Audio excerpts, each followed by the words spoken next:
Εννοείται ότι θα έκανα και ανάλυση της ταινίας. Το Τιτάν είναι μια περίεργη ταινία που έχει διχάσει αρκετά και επειδή πολλοί κόσμος την έκραζε επειδή τη θεωρούσε δυσνόητη, είπα να κάτσω να λιώσω πάλι στις σημειώσεις, είδα και αρκετές συνεντεύξεις της σκηνοθέτηδας για να δούμε τι θέλει τελικά να πει με όλα αυτά. Η ταινία ξεκινάει δείχνοντάς μας το ιστορικό της μηχανής ενός αυτοκινήτου και εγώ έχω ήδη αλλάξει βρακή γιατί η φάση μου θυμίζει τους τίτλους αρχής του Fight Club. Εκεί πέρα βλέπαμε το εσωτερικό του μυαλού του πρωταγωνιστή και εδώ πέρα το εσωτερικό της μηχανής είναι κάτι αντίστοιχο, είναι σαν να βλέπουμε το μυαλό της πρωταγωνίστριας και τον ψυχρό τρόπο με τον οποίο λειτουργεί. Τα τραγούδια που παίζουν μέσα στην ταινία στιχουργικά συνδέονται κάπως με το context της εκάστοτε σκηνής.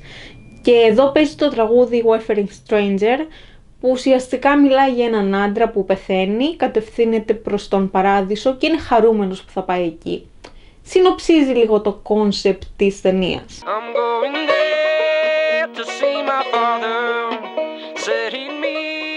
Στη συνέχεια βλέπουμε τη μικρή Αλέξια με τον πατέρα της στο αυτοκίνητο, όπου εκείνος είναι φανερά εκνευρισμένος επειδή η Αλέξια κάνει ήχους αυτοκινήτου. Η Αλέξια παρουσιάζει από μικρή μία σύνδεση προς τα αυτοκίνητα, προς το κρύο μέταλλο και όπως και στο Ρο βλέπαμε μια οικογένεια που έχει καταλάβει την κακή φύση των παιδιών της και προσπαθεί να το κατευνάσει.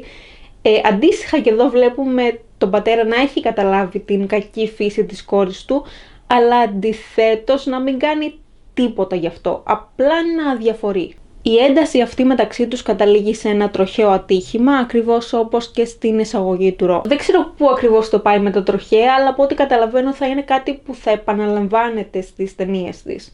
Πάντως γουστάρω που φτιάχνει ενωμένο σύμπαν. Η Αλέξια έχει τραυματιστεί σοβαρά και κάνει ένα χειρουργείο όπου της τοποθετούν μια πλάκα τιτανίου στο κεφάλι. Σε αυτό το σημείο να πούμε ότι το τιτάνιο, που είναι ένα μέταλλο που χρησιμοποιείται πάρα πολύ στην ιατρική μέσα σε σώματα ασθενών, είναι ένα πάρα πολύ ανθεκτικό μέταλλο που αντέχει σε πάρα πολύ ψηλές θερμοκρασίες. Η όλη υπόθεση με το τροχαίο και το τραύμα στο κεφάλι της πιστεύω ότι συμβολίζει την καταστροφή της σχέσης της με τον πατέρα της, που της έχει δημιουργήσει ένα τραύμα που δεν είναι εύκολο να περάσει. Il y a pas de risque que la plaque bouge dans sa tête, hein?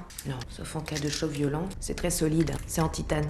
Η ταινία έχει κάποιες περίπλοκες και λίγο προκλητικές, θα έλεγα, θρησκευτικές αναφορές. Για αρχή εδώ η σκηνοθέτηδα παρομοιάζει την Αλέξια με τον Χριστό που φοράει το αγκάθινο στεφάνι του. Είναι σταυρωμένη και σε αντίθεση με τον Χριστό δεν ανοίγουν οι ουρανοί για να δεθεί με τον πατέρα της, αλλά το αντίθετο. Ο πατέρας της την καταδικάζει να ζει μέσα σε αυτή την αποκτηνωμένη κατάσταση. Επίσης να πω ότι ο πατέρας της δεν πιστεύω ότι συμβολίζει το Θεό. Είναι απλά ο πατέρας της Αλέξιας. Αυτή είναι μία από τις δύο φορές σε όλη την ταινία νομίζω που τους βλέπουμε να κοιτάζονται μέσα στα μάτια και κοιτάζονται πάρα πολύ ανταγωνιστικά. Μόλις φεύγει από το νοσοκομείο, το πρώτο πράγμα που κάνει είναι να αγκαλιάσει και να φιλήσει το αυτοκίνητο. Είναι πια χωρίς ντροπή παραδομένη σε αυτή της την κακή φύση, γιατί πλέον εκτός των άλλων το μέταλλο είναι ένα κομμάτι του εαυτού της. Πέφτει ο τίτλος της ταινίας και μέσα στα γράμματα βλέπουμε μία ακτινογραφία ενός ενήλικου κεφαλιού σε ένα μαύρο φόντο. Παρεμπιπτόντως, το τιτάν στα γαλλικά σημαίνει προφανώς τιτάνιο, αλλά το τιτάν χωρίς «η» σημαίνει τιτάνας. Άρα ο τίτλος μπορεί να ερμηνευτεί και ως «η θηλυκή τιτάνας». Υπάρχει μια σύνδεση με την ελληνική μυθολογία. Και αρχίζει να παίζει το τραγούδι Doing It to Death. Οι στίχοι του τραγουδιού έχουν μια διάθεση να παραδίνεσαι χωρίς όρια στα πάθη σου. Η σκηνή μας συστήνει την πρωταγωνίστρια ενήλικη πλέον να έχει ακριβώς αυτόν τον τρόπο ζωής. Η σκηνή αυτή είναι ένα μονοπλάνο κανονικό χωρίς κοψίματα και είναι απλά γιάμι. Δείτε την πουτανίτσα εδώ που κάνει κοντινό στο λιοντάρι που έχει πάνω στο τζάκετ και ακούγεται ένα αμάξι να γκαζώνει σαν βρεχυθμός λιονταριού. Άσχετο, αυτό υπάρχει μόνο για το coolness της φάσης, αλλά είναι πράγματι πάρα πολύ cool. Η σκηνή αυτή είναι σε μια έκθεση αυτοκινήτων όπου βλέπουμε κλασικά χορεύτριες να χορεύουν σεξι πάνω σε αυτοκίνητα και θα μου πεις, Θεοδόρα, αυτό δεν είναι πάρα πολύ σεξιστικό? Yes, it is, αλλά κοίτα εδώ τι κάνει τι πάρα. Ξεκινάει τη σκηνή με male gaze, κάτι βυζόμπαλα να τρίβονται πάνω σε ένα αμάξι. Μετά κάπως σε επαναφέρει βάζοντας την ζεστή να φωνάζει σε κάποιον που την αγγίζει, δίνοντας μια υπόσταση στην κοπέλα. Και καταλήγει τελικά να καπελώνει το male gaze, βάζοντας τελικά την πρωταγωνίστρια να κοιτάζει εσένα, ενώ είναι πάνω σε μια Cadillac και την εξουσιάζει, δεν είναι απλά ένα αξεσουάρ δίπλα της. Έγινε σκηνάρα, τι να λέμε τώρα, βάζω συνέχεια και το βλέπω στο YouTube. Συγγνώμη προκαταβολικά να ακουστώ λίγο κακιά, αλλά σε αντίστοιχες σκηνές σκηνοθετημένες από άντρες, οι άντρες φαίνονται πάρα πολύ cool, ενώ εδώ τους παρουσιάζει λίγο πιο ρεαλιστικά και δείχνει πόσο γλίτσες και απελπισίες μπορούν να γίνουν μπροστά σε μια ωραία γκόμενα. Συγγνώμη, πρέπει να βλέπετε και τέτοια POV για να μας καταλαβαίνετε. Μην το παίρνετε προσωπικά. Στη συνέχεια πηγαίνει στα ντουζ όπου βλέπουμε μία παλιά μας γνώριμη. Ονομάζεται και εδώ Ζεστίν και μάλιστα πρόσφατα είδα και μία μικρού μήκους στο Ζουνιόχ που είχε κάνει κάποτε η Ντικουρνό και ονομαζόταν και εκεί Ζεστίν. Το ίδιο και με τα ονόματα Άλεξ και Αντριάν. Είναι και αυτά ονόματα από το γιατί η Ντικουρνό θέλει να εξελίσσει τους χαρακτήρες της χωρίς να τους βάζει πάντα απαραίτητα στην ίδια ιστορία, από ό,τι κατάλαβα. Το μαλλί της μπλέκει στο piercing στη ρόγα της Ζεστίν και της Άλεξ της τραβάει την προσοχή. Βρήκε έναν άνθρωπο που αποτελείται επίσης από μέταλλο. Όταν μετά φεύγει την ακολουθεί ένας τύπος, ένας κρύπουλας, που στην αρχή της ζητάει αυτόγραφο, μετά φιλί για την εκλίτσας, αλλά η Αλέξια είναι ένα γρήμι, οπότε δεν πάει και πολύ καλά αυτό. Έχει ενδιαφέρον που το όπλο που χρησιμοποιεί για να σκοτώσει είναι ένα μεταλλικό chopstick για τα μαλλιά. Είναι μία προέκτασή της. Συνειδητοποιεί ότι ο τύπος ξέρασε πάνω της, οπότε πάει να ξανακάνει μπάνιο. Το κτίριο είναι πλέον άδειο, αλλά αρχίζει να ακούει ένα μεταλλικό μπαμ και ένα φως να την οδηγεί στην αίθουσα της έκθεσης, ενώ ακούγονται και κάτι χοροδίες. Είναι η Cadillac που την προσκαλεί. Αυτή είναι η πιο περίεργη σκηνή της ταινίας που συζητήθηκε αρκετά, γιατί η Αλέξια καταλήγει να κάνει σεξ με το αυτοκίνητο. Και είναι και δεμένη με σχοινιά. Και μόλις τελειώνει κοιτάζει ψηλά από την ανοιχτή οροφή. Δεν ξέρω αν καταλαβαίνετε που το πάει, αλλά νομίζω ότι η κυρία Ντικουρνό πρέπει να ξεκινήσει τις μετάνοιες, γιατί παρουσιάζει ουσιαστικά την άμωμο σύλληψη της Παναγίας με σαδομαζό σεξ. Τολμάει. Μα πριν από λίγο δεν μας είπες ότι η Αλέξια είναι ο Τζίζους. Είναι και η Παναγία, αντιθέτε. Είναι μια ταινία όπου τα όρια αρσενικού και θηλυκού είναι λίγο δυσδιάκριτα. Το πρωί είναι στον ίδιο χώρο με τον πατέρα της και δεν ανταλλάσσουν ούτε βλέμμα. Ωστόσο με τη μητέρα της φαίνεται να έχει μια πιο καλή σχέση, αλλά μάλλον όχι ιδιαίτερα ουσιαστική. Δεν μας δίνει πολλές πληροφορίες για τη μητέρα της. Στις ειδήσεις μιλούν για το ενδεχόμενο ενός serial killer και ο πατέρας ξέρει ότι είναι η Αλέξια, αλλά δεν κάνει τίποτα πέρα από το να την κοιτάζει επικριτικά. Στο καπάκι παίζει είδηση για μία πυρκαγιά και ακούγεται η εξής φράση.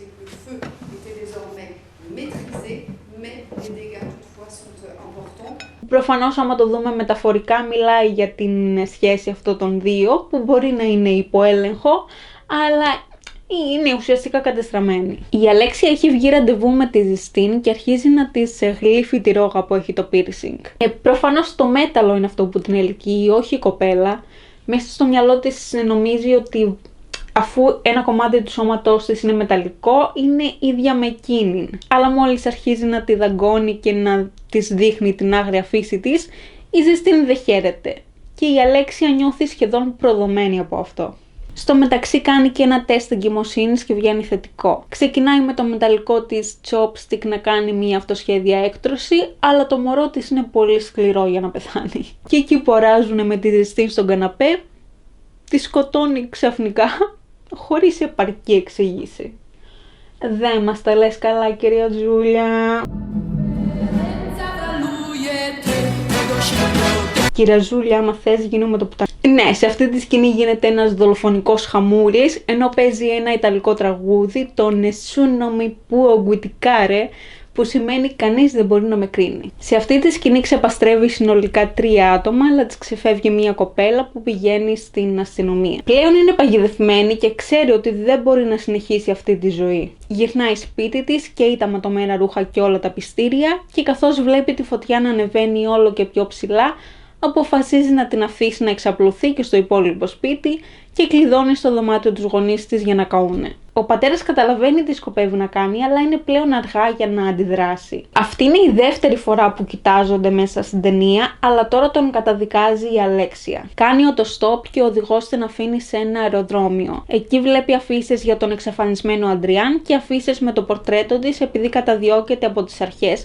και σκέφτεται μια ηλίθια λύση ανάγκης να υποδηθεί το εξαφανισμένο αγόρι. Βγαίνει στην τουαλέτα, κόβει τα μαλλιά της, ξυρίζει τα φρύδια της και σε μια σκηνή όπου η σκηνοθέτηδα παίζει στα δάχτυλα τα νεύρα σου, πάει τη μύτη της και πλέον έχει ας πούμε ένα επιθυμητό αποτέλεσμα. Φωνάζουν τον πατέρα του Αντριάν, τον Βενσάν, για να τον αναγνωρίσει και πιστεύω ότι αυτός έχει πάει εκεί πέρα αποφασισμένος να αναγνωρίσει οποιονδήποτε καμένο έλεγε ότι είναι ο γιος του. Γιατί είναι προφανές ότι δεν είναι αυτός και ακόμα και η ίδια η Αλέξια ξέρει ότι δεν πείθει. Στο μεταξύ, όταν φτάνουν σπίτι, ένας νεαρός πυροσβέστης, ο Ραγιάν, συνάδελφος του Βενσάν, του έχει φέρει φαγητό και τον περιμένει να γυρίσει. Ο τύπος αυτός, αν δεν έχει γίνει καμία τρελή μαλακία στην μετάφραση και κατάλαβα καλά, λέει ότι το φωνάζουν conscience, συνείδηση. Η ικανότητα να αντιλαμβάνεσαι τι συμβαίνει γύρω σου και τι βλέπεις μπροστά στα μάτια σου.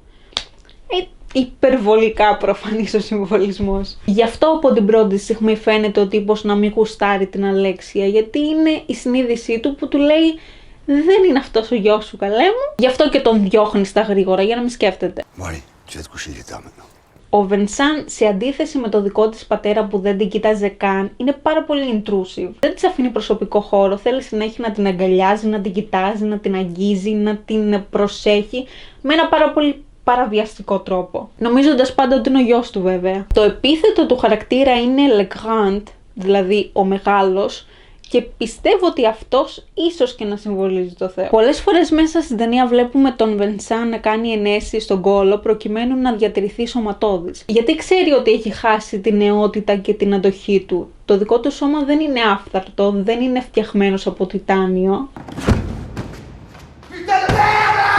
Προς υπεράσπιση του να πω ότι αγόρασα κι εγώ πρόσφατα ένα μονόζυγο και δεν έχω καταφέρει καν να σηκώσω τα πόδια μου στον αέρα. Το επόμενο πρωί πάει να της ξυρίσει το μαλλί, αλλά καταφέρνει να ξυρίσει μόνο το μισό της κεφάλι, γιατί δεν τον αφήνει να πλησιάσει τη μηχανή στο τραύμα της. Προφανής ο συμβολισμός και εδώ. Πάντως από εδώ και πέρα θα είναι με το μισό κεφάλι αξίριστο για να είναι πιο ξεκάθαρα τα στάδια της μεταμόρφωσης. Οι πυροσβέστες δεν δέχονται την Αλέξια με πολύ χαρά γιατί καταλαβαίνουν ότι κάτι είναι off, αλλά αναγκάζονται να το κάνουν λόγω του Legrand που έχει βαλθεί να την προστατεύσει από τα πάντα. Εδώ μας το κάνει λίγο πιο λιανά. Η συνείδηση του Βενσάν, ο Ραγιάν, λέει αυτό. Έχει δεχτεί ότι τώρα θα συνεχίσω με αυτή τη σκέψη. Έχει ξεγελάσει τη συνείδησή του. Η επόμενη σκηνή έχει πάρα πολύ ενδιαφέρον. Ο Βενσάν κάνει μια άσκηση πυρόσβεσης μαζί με τον Ραγιάν με μια ελεγχόμενη φωτιά σε ένα χώρο. Πιστεύω ότι σε αυτή τη σκηνή ουσιαστικά έχουν κατέβει στο υποσυνείδητό του. Και εκεί ο Βενσάν έχει ένα όραμα. Βλέπει κάποια παιχνίδια να φλέγονται, κάτι ρομποτάκια, ένα σταυρόλεξο με τις λέξεις femme και η άλλη δεν φαίνεται καλά, αλλά πρέπει να είναι homme, άντρας και γυναίκα δηλαδή. Μάλλον επειδή έχει αμφιβολίες για την ταυτότητα της Άλεξ. Στη συνέχεια ανοίγει ένα έπιπλο και βλέπει μέσα ένα απανθρακωμένο αγόρι να κάθεται κουλουριασμένο, κρατώντας ένα άθικτο ρομποτάκι. Δεν είμαι σίγουρη αν αυτή η σκηνή λειτουργεί εντελώς μεταφορικά απλά για να μας δείξει το τραύμα του Βενσάν ή αν πρόκειται για μία κρυμμένη ανάμνηση στο υποσυνείδητό του. Σε κάθε περίπτωση πιστεύω ότι ο Βενσάν ξέρει πάρα πολύ καλά ότι ο γιος του είναι πεθαμένος, πιθανότατα να τον έχει δει κιόλας νεκρό, αλλά θέλει να δημιουργήσει αυτό το ψέμα στον εαυτό του γιατί δεν αντέχει με τίποτα την αλήθεια. Η συνείδησή του λέει αυτό, αλλά εκείνος το υποσυνείδητό του ξέρει ότι ο γιος του είναι πεθαμένος. Όπως εκείνος δεν βλέπει το προφανές που βλέπει η συνείδησή του, έτσι και η συνείδησή του δεν μπορεί να καταλάβει το βαθύτερο τραύμα που τον έχει οδηγήσει να κοροϊδεύει με τέτοιο τρόπο τον εαυτό του. Σε κάποια φάση τρώνε μαζί και έχουν ένα καυγά επειδή η Αλέξια αρνείται να του μιλήσει και να τον ανοιχτεί, και εκεί που ετοιμάζεται να τον ξεπαστρέψει την πιάνει αγκαλιά και αρχίζουν να χορεύουν με το τραγούδι She's Not There.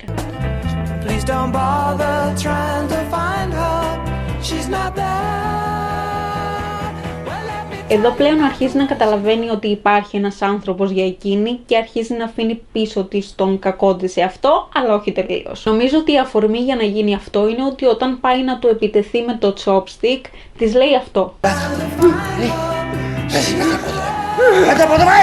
Δεν την έπεισε να γίνει καλύτερη, την προκάλεσε. Της δίνει το κλειδί του σπιτιού γιατί μέχρι τώρα την είχε κλειδωμένη με τον φόβο μήπως φύγει.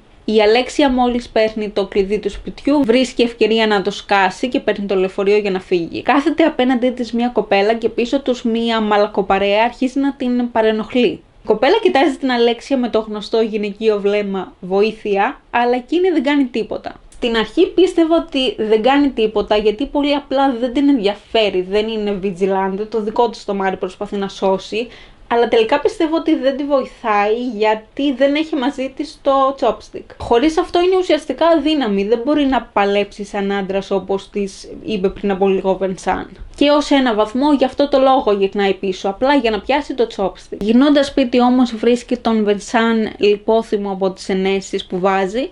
Και ενώ αρχικά σκέφτεται να τον σκοτώσει, τελικά δεν της βγαίνει και αποφασίζει να τον βοηθήσει. Όσο και αν δεν γουστάρει αυτόν τον καινούριο της εαυτό. Ξυρίζει τελείως το κεφάλι της, γιατί τώρα έχει περάσει στο τελευταίο στάδιο της μεταμόρφωσης και πλέον έχει δεχτεί να παριστάνει τον Αντριάν. Τον αγκαλιάζει, όχι ιδιαίτερα τρυφερά, και τον λέει για πρώτη φορά μπαμπά. Δεν είναι τελείως αυθόρμητες αυτές τις κινήσεις πάντως. Μάλλον και αυτό είναι λύση ανάγκης, γιατί δεν της έχουν μείνει και πολλές επιλογές. Η Αλέξια ξεπακετάρει κάποια παλιά πράγματα του Αντριάν και ασυναίσθητα φοράει ένα κίτρινο φόρεμα που βρήκε μέσα στη ντουλάπα. Ο Βενσάν αργότερα της δείχνει κάποιες φωτογραφίες με τον Αντριάν μικρό να φοράει αυτό το φόρεμα επειδή του άρεσε. Επίσης, όλα τα παιχνίδια που βλέπουμε στο δωμάτιο του Αντριάν είναι ρομποτάκια, που τα ρομπότ είναι μια διασταύρωση ανθρώπου και μετάλλου. Επίσης, στην αρχή της ταινίας η Αλέξια φορούσε και εκείνη μια μπλούζα με ένα ρομποτάκι. Υπάρχει αμφίδρομα μια σύνδεση ανάμεσα στην Αλέξια και τον Αντριάν. Δεν λέω προφανώς ότι η Αλέξια είναι ο Αντριάν, αλλά με κάποιο μεταφυσικό τρόπο η Αλέξια είναι όντως ο γιος του που αναστήθηκε. Και εκεί γυρνάμε πάλι στον Τζίζους. Ο Βενσάν παίρνει μαζί του την Αλέξια σε μία διάσωση, όπου μία κυρία κάλεσε επειδή ο γιος της πήρε ένα κουτί χάπια και μάλλον πεθαίνει. Δεν ξέρω γιατί κάλεσαν την πυροσβεστική γι' αυτό. Πάντως η Αλέξια εδώ, δίπλα στον Βενσάν, μαθαίνει για πρώτη φορά να βοηθάει τους ανθρώπους και ότι αυτό ίσως και να είναι κάτι που σου δημιουργεί ευχάριστα συναισθήματα. Τώρα, έχουμε μια σκηνή όπου υπερισχύει το θηλυκό στοιχείο, είναι σε ροζ αποχρώσεις και βλέπουμε τους πυροσβέστες να χορεύουν σε slow motion με το τραγούδι Lighthouse, που είναι ένα πάρα πολύ τρυφερό τραγούδι που με λίγα λόγια λέει να δέχεσαι τον άλλο με τα λατώματά του. Σε πολύ γενικές γραμμές. Και εδώ πια η Αλέξια και ο Βενσάν αρχίζουν να αποδέχονται ο ένας τον άλλον. Ο Ραγιάν ξέρει ότι η τύπισσα είναι serial killer και πάει να την ξεμπροστιάσει, αλλά και η ίδια και ο Βενσάν του το ξεκόβουνε. Αυτοί οι δύο δεν μπορούν να συνυπάρξουν. Αν ο Βενσάν έχει τη συνείδησή του, θα ξέρει ότι ο Αντριάν είναι νεκρός, αλλά δεν είναι κάτι που μπορεί να διαχειριστεί. Η μαμά του Αντριάν έρχεται να συναντήσει τον χαμένο της γιο, αλλά καταλαβαίνει από το πρώτο δευτερόλεπτο ότι δεν είναι αυτός και φρικάρει όταν βλέπει τον πρώην άντρα της να έχει μια τέτοια σύνδεση με έναν άκυρο άνθρωπο. Δεν αργεί να ανακαλύψει ότι η Αλέξια τους κοροϊδεύει, γιατί βλέπει ότι είναι έγκυος με μια χιλιά μέχρι απέναντι και τη ζητάει ό,τι και αν έχει στο μυαλό της, τουλάχιστον να τον προσέχει. Κάτι που δέχεται. Μετά βλέπει στις ειδήσεις ότι μιλάνε για εκείνη, αλλά ίσως και να μην την νοιάζει, γιατί δεν είναι πια η Αλέξια. Αλλάζει κανάλι και πετυχαίνει την παιδική σειρά «Μια φορά και ένα καιρό ήταν ο άνθρωπος» σε ένα επεισόδιο για τον ανθρώπινο εγκέφαλο. Και συγκεκριμένα στο απόσπασμα που βλέπουμε δύο άτομα να ενώνονται και να ανεβαίνουν πάνω στον ουρανό. Δεν ήταν τυχαία επιλογή, συνοψίζει λίγο την ταινία. Η Αλέξια πάει στο μπάνιο να βοηθήσει τον Βενσάν με τις ενέσεις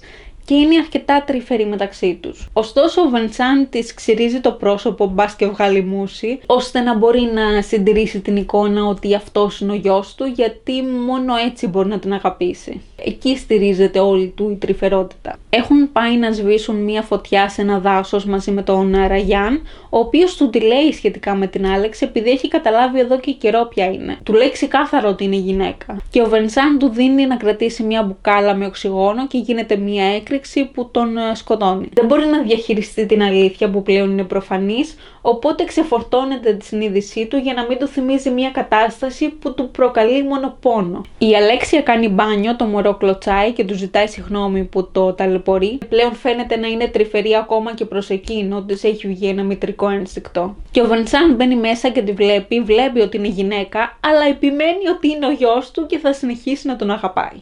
Εδώ έχουμε άλλη μια σκηνή όπου οι πυροσβέστες χορεύουνε, Μόνο που αυτή η σκηνή είναι σε μπλε χρώματα και αντί να χορεύουν αργά, κάνουν mosh pit. Και η Αλέξια ανάμεσά τους είναι πολύ εύθραυστη, την κάνουν μπαλάκι. Κάποια φάση βλέπει τον καμένο Ραγιάν να την κοιτάει, επειδή λογικά φοβάται ότι είναι τελείως εκτεθειμένη στα μάτια του Βενσάν και δεν μπορεί άλλο να τον κοροϊδεύει ή να παριστάνει το αγόρι. Οπότε όταν την ανεβάζουν σε ένα πυροσβεστικό όχημα για να χορέψει, δεν κρύβει άλλο τη θηλυκότητά της και ρίχνει έναν πολύ γυναικείο χορό. Εδώ το φως είναι μπλε με λίγες ροζ αποχρώσεις και ακούγεται το τραγούδι των τίτλων, το Weathering Stranger, μόνο που αυτή τη φορά το τραγουδάει η γυναίκα σε μια λίγο πιο αισθησιακή version.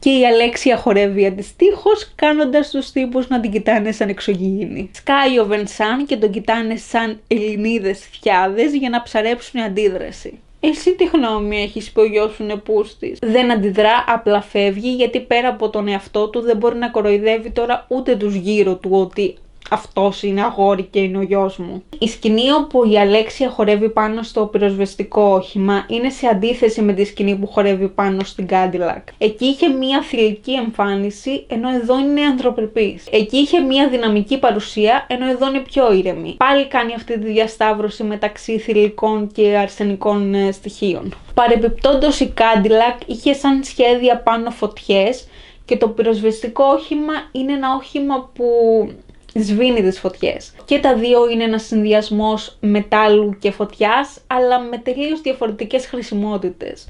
Η Cadillac ανάβει φωτιές και το πυροσβεστικό όχημα τη σβήνει. Η Αλέξια καταλαβαίνει ότι ο Βενσάν την εγκατέλειψε και αυτή τη φορά, για να αναπληρώσει το συναισθηματικό της κενό, κάνει σεξ με το πυροσβεστικό όχημα, αλλά είναι ένα σεξ πάρα πολύ απελπισμένο, γιατί πλέον δεν της είναι αρκετό το κρύο μέταλλο. Ο Βενσάν, μη έχοντας κάπου να στηριχτεί, ρίχνει αλκοόλ πάνω του και επιχειρεί να αυτοπυρποληθεί, αλλά αμέσως το μετανιώνει, γιατί ξέρει ότι αν το κάνει αυτό θα πεθάνει. Δεν είναι άφθαρτος. Η Αλέξια είναι πλέον ετοιμόγενη και πηγαίνει με τα χίλια ζόρια στο σπίτι του Βενσάν απλά για να τον αγκαλιάσει. Η Αλέξια τον φυλάει στο στόμα και αυτός φρικάρει, γιατί μέσα στο μυαλό του είναι ο γιος του ακόμα, μόνο έτσι μπορεί να τον αγαπήσει. Όταν όμως βλέπει ότι είναι ετοιμόγενη και του ζητάει βοήθεια, κάτι ξυπνάει μέσα του και η αγάπη του γίνεται επιτέλους ανιδιοτελής. Η κοιλιά της σκίζεται τελείως, το τραύμα στο κεφάλι της ανοίγει, γεννάει επιτέλους το μωρό, ενώ η Αλέξια σιγά σιγά αργοπεθαίνει. Ο Βενσάν δεν καταφέρει να τη σώσει, αλλά κόβει τον ομφάλιο λόρο και παίρνει αγκαλιά το μωρό, ένα ανθρωπάκι με μεταλλική σπονδυλική στήλη. Αυτή η εικόνα ενός σωματώδη άντρα να κρατάει σε μια τρυφερή και μητρική αγκαλιά το μωρό αφού το έχει γεννηθεί, είναι από τις καλύτερες χρήσεις αυτής της διασταύρωσης. Και γίνεται cut to white, γιατί το φινάλε είναι αισιόδοξο και εξαχνιστικό. Και βλέπουμε τον τίτλο της ταινίας με την ακτινογραφία του κρανίου ενός βρέφους αυτή τη φορά, σε αντίθεση με το αντίστοιχο πλάνο που υπήρχε στην αρχή. Η Αλέξια στην πραγματικότητα δεν πέθανε, απλά ξεφλούδισε, πέταξε το τελευταίο της δέρμα και από μέσα βγήκε μια πιο δυνατή εκδοχή του εαυτού της, που μπορεί να κουβαλάει ακόμα μια κακή φύση, αλλά αυτό την κάνει πιο δυνατή, δεν την αποκτηνώνει. Ο Βενσάν από την άλλη απέκτησε ένα παιδί που δεν φθήρεται και ξέρει ότι δεν θα το χάσει όπως έπαθε με τον Αντριάν. Για να πάμε πίσω στον τίτλο της ταινίας, όπως είπαμε είναι αναφορά στην ελληνική μυθολογία, αλλά θα σας αφήσω το απόσπασμα όπου το εξηγεί η σκηνοθέτηδα, γιατί δεν ξέρω πώς ακριβώς το έχει μέσα στο μυαλό της. She's Gaia, he's Uranus, the baby's the Titan. Okay? But they also are Titan. Για να το πάμε ένα βήμα παραπέρα, κάτι που σκέφτηκα είναι ότι ίσως το μωρό αυτό να μην κινδυνεύει από τη φωτιά, ίσως επειδή παραπέμπει στον Προμηθέα, που θεωρείται Τιτάνας, ήταν ο θεός της φωτιάς, και η φωτιά που έδωσε στους ανθρώπους ήταν ουσιαστικά η γνώση. Δεν ξέρω, πάντως το μήνυμα που αφήνει η ταινία μιλάει για μια ανθρωπότητα πιο δυνατή, πιο αληθινή, με γνώμονα την αγάπη, που έχει καταλάβει τη σκοτεινιά της και έχει μάθει να την χειρίζεται, γιατί ρεαλιστικά μιλώντας δεν γίνεται να την εξεφορτωθεί. Και ο τρόπος που τα αποτυπώνει όλα αυτά στο τελευταίο πλάνο είναι καθηλωτικός για μένα, αλλά εντάξει, καταλαβαίνω να μην τους έχει πιάσει όλους συναισθηματικά. Ελπίζω όποιος δεν είχε καταλάβει καλά την ταινία να τον βοήθησα να δει τι ωραίο πραγματάκι έχει γεννήσει εδώ η Ντικουρνό. Και αν ακόμα δεν σας γεμίζει το μάτι, δεν πειράζει. Ναι, εγώ δεν είχα chopstick, οπότε χρησιμοποίησα ένα πινέλο. Ποιον μπορώ να πείσω ότι μπορώ να σκοτώσω με αυτό?